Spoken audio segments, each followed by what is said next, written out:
All right, let's get right into it. We all think we know the story of the iPhone, right? It's this incredible piece of tech that completely changed our world. But what if I told you the biggest story, the one that's been hiding in plain sight for nearly 2 decades, isn't really about technology at all? It's about power, geopolitics, and yeah, national security. And this whole thing starts with something we all see every single day. I mean, just look around you. More than half the smartphones in America are iPhones. It's so woven into the fabric of our lives, it's almost like another limb. That feeling, that ubiquity, that's the launchpad for this entire story. And here's where we take a sharp turn. Because what if the massive global effort to get that device into your hands also unintentionally created one of the biggest national security headaches the US is dealing with today? That's the real story we're going to unpack. To really get this, you gotta understand the two guys at the top of Apple. You had Steve Jobs, the visionary, the innovator. He's the one who made Apple products feel special, unique. But then there's Tim Cook. He's the operator, an absolute master of the supply chain. And his genius wasn't in making the products unique, it was in making them ubiquitous. He wanted to build them at a scale nobody had ever dreamed of. And to do that, he turned to one specific place. Okay, so this is the part that I think most people get wrong. The story isn't that Apple just went to China to find some cheap labor. No. The real story is that Apple basically built China's entire advanced manufacturing industry from the ground up. They didn't find a factory, they created an industrial superpower. And look at how mind-blowingly fast this happened. In 1999, Apple made pretty much nothing in China. Zero. Fast forward just 1 decade, and basically everything they make is from there. This wasn't some gradual shift, it was a tectonic plate moving, a deliberate, strategic decision to move an entire industrial base, and it happened in what feels like the blink of an eye. Now, I know that sounds like hyperbole, like I'm exaggerating, but when you look at the actual numbers, it's not an exaggeration at all. This wasn't just setting up a few assembly lines, this was an investment on a scale that honestly dwarfs some of the most famous nation-building projects in history. And this is absolutely crucial. It wasn't just about building factories. It was about building a workforce. Apple and its partners have trained 28 million people in China. Just let that number sink in. That is a workforce larger than the entire population of Florida, all skilled up in cutting-edge advanced manufacturing. And then, you follow the money. By 2015, Apple was pumping $55 billion a year into its supply chain in China. A number that big is honestly kind of hard to even wrap your head around, so let's put it into some historical perspective. Okay, so remember the Marshall Plan from history class? It was this monumental American effort to rebuild 16 countries in Europe after World War II, partly to stop the spread of communism. Well, Apple's annual investment in China was double the annual spend of the entire Marshall Plan, adjusted for inflation. And the crazy irony? It was all focused on building up the industrial might of a single communist nation. This quote right here, it just perfectly captures China's long-term strategy.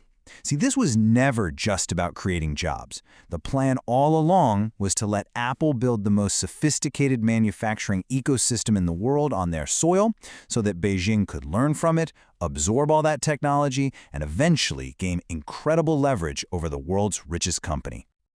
For years and years, it really felt like Apple was the one calling all the shots. They were the big customer, right? But then came the moment the mask came off, and Beijing made it crystal clear who was really in charge. It all went down in 2013.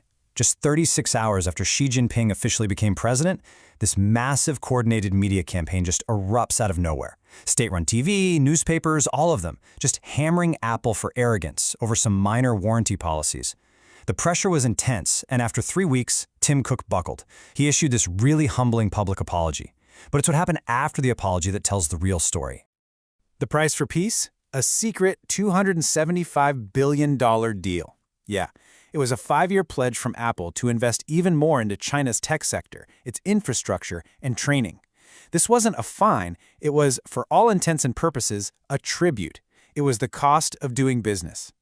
And that was it. That was the moment the entire relationship changed.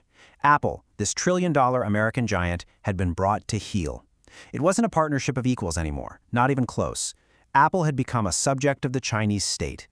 So because of this deep entanglement, all the talk we hear today about decoupling, about companies pulling their supply chains out of China, Well, for a company like Apple, it's pretty much a fantasy. And the reason why is something that affects all of us. At the core of all this is a concept called dual-use technology. It sounds technical, but it's actually super simple.